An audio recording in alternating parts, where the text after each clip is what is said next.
Yo, welcome back, SportsTernity podcast. Today I have a very special guest for y'all.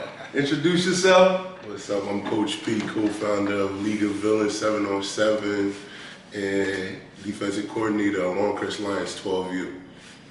Also, national champion. Oh, my fault. National three-time champion. I mean, D-line specialist. We build kids from the muscle over here. You know what I'm talking about? So today, we're going to get right in it. I got some good topics for you today, work, man. That's what I'm here for. Let's work. That's what I'm talking about. So, what are your insights? Now, you're in the Philadelphia area. You've been in there for all your life, right? Yeah. Playing and coaching, correct? Yes, sir. All right, so what are your insights from kids hopping from team to team, playing for different organizations? Now, you know, when we were growing up as kids, we were typically one team. Yep. If it wasn't, it was just that one coach, but we rocked with him all the way to whenever or things like that. And if the team wasn't that good, we made it that good. Like, we were the players, we made the team. We didn't feel as though we needed to team up with other players like LeBron does. No offense, but like, yeah, I mean, he needs other all-stars to play, or I need another all-star to win another chip. I didn't. Like, it's different from when we grew up. Right, like now is, you know, transfer portal is real in Little League football, like very real. Like, you'd be surprised, man. Like, well, from my insight, like, I got my own son in this, so like, he played for a couple teams over the years, but that's him following me. So like, if I left the org and I went somewhere else, I'm always bringing with me. Like, I'll never be that comfortable to leave my son in a situation if I wasn't good in that situation. You see what I'm saying? So for me, like, the best insight I can give a kid, like, if you find something that makes you happy, like if playing football is really what you want to do, and you feel like you got a group of guys around you that you can rock with and build with, rock with that team. But if you feel as though, like, it's like in any sports right now, and you feel like there's not enough talent there, dude's moving, man. Like, it's happening, bro. Like, I can give you an example. Look at Longcrest this year. Longcrest just got an influx of coaches. You look at Blackhawks. Blackhawks is the standard when it comes to Little League football right now because they get kids that come every year. Coaching is good, and the kids that's coming they want to make that national run because that's what it is now. Like, kids and parents don't really care about if the team is good anymore. They want that national spotlight, and that's really what it's becoming is you worried about that coach won't develop your kid anymore, or you just want, yeah, man, we was out there, he played probably a couple snaps, but we was out Florida, we played in a chip game. It ain't so much more about development no more, man. That's what we try and bring back. We try and bring back development in youth football and developing the kids so when they get to the next level, they know something. Now, do you also think it has to do with fields? Because, you know, Blackhawks got to. Yeah, bro, that's the spotlight. You dudes want to play there. You want that. Like, I coached a couple games down there. You want to go play against them guys on that turf in the middle of the night, like a Friday night game or Saturday night game. It's the experience. But from what I hear from all the dudes that's down there, it's a love thing. They treat you like family. So, you know what I mean? That's what everybody looking for. You want to be welcome wherever you go. You want to be in a home environment. You know what I mean? So for me, like, that's where I made my move because it made me feel at home. Like, I got my brothers over there, the staff, the org, they welcome me with open arms. And that's what you really looking for. You want to feel like you love when you get step in the spot, man. And now you can tell kids, the way the kids gravitate to 11th Street, bro, like, I be telling my folks and them, like, yo, that joint is it's a cult down there. Cause ain't no way everybody in the city want to go to one spot, man. They got some type of magic working down there. Right. But you know, like, it's the turf, like the turf field, and then I said it's like the home environment. And you know, when you down there, like, especially coaching down there against them dudes down there, man, it's like 30 coaches on the sideline. So they treat each other like, that's my dog, we ride. Like, we jumping you that pretty much like, it's 30 dudes on the sideline. It might be you and your homies that's coaching, and they got the whole, from top to bottom, the whole org on the sideline coaching with them. And it brings a different feel to it. Right. Now, I don't knock it, but at the same time, kids, don't be like all the glitz and the glamours, don't be ooh and wow, all the glitz and glamours behind it, because you coached with 215 last year, and y'all have a very shitty field, and y'all game around for. I think y'all lost by 1 touchdown in the right. Yeah, It was competitive, right? Yeah, no, it was. 12U, I think they lost in the playoffs. The score was like 6-0 in the championship game. And then, you know, the age my son played for, they finished in, they lost in the second round of the playoffs. So it's like, it's competitive. And the field really don't matter, because I think for me it's a big on coaching. Like, Sure. I think that's like the number one thing. If you're gonna take your kids somewhere, make sure the coaching is adequate.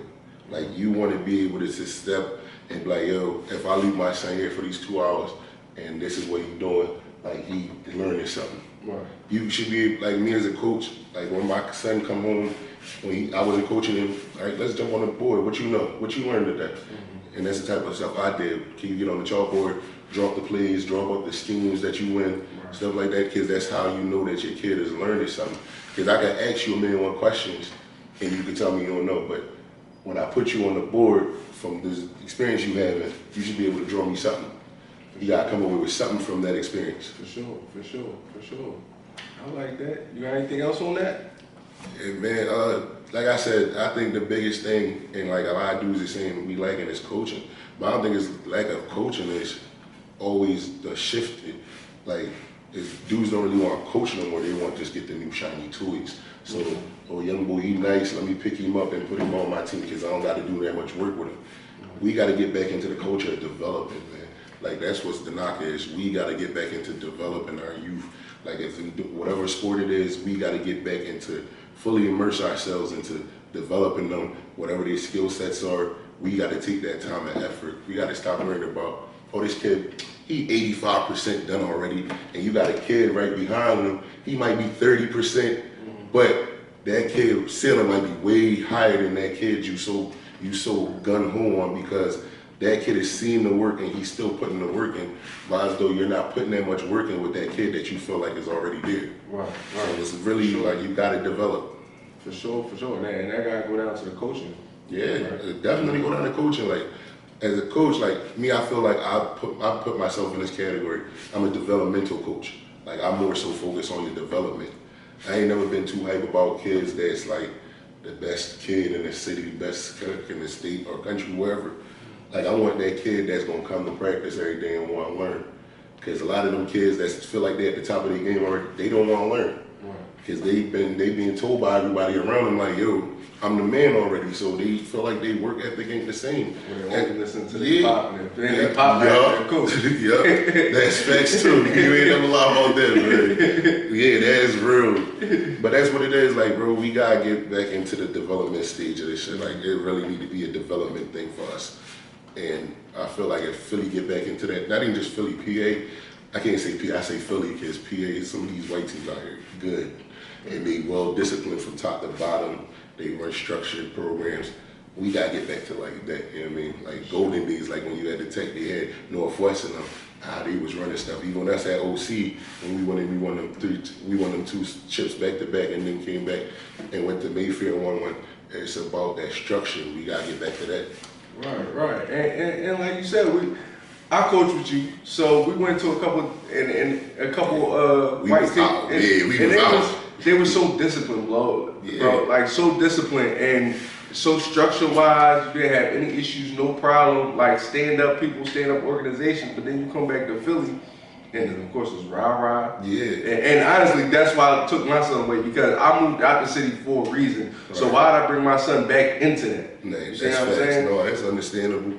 Like, my goal now is like, for me, you see my son, like, we work, and that's one thing. Like, I work him out every day. Like, I don't need to post it on social. I don't need to do all that, but he got a goal that he want to get to. So we in the city, like, I mean, but the way the kid work, he said he want to make it to the NFL. Like, I'm going to give you all the resources in the world. Like, it don't matter where I got to go to get it.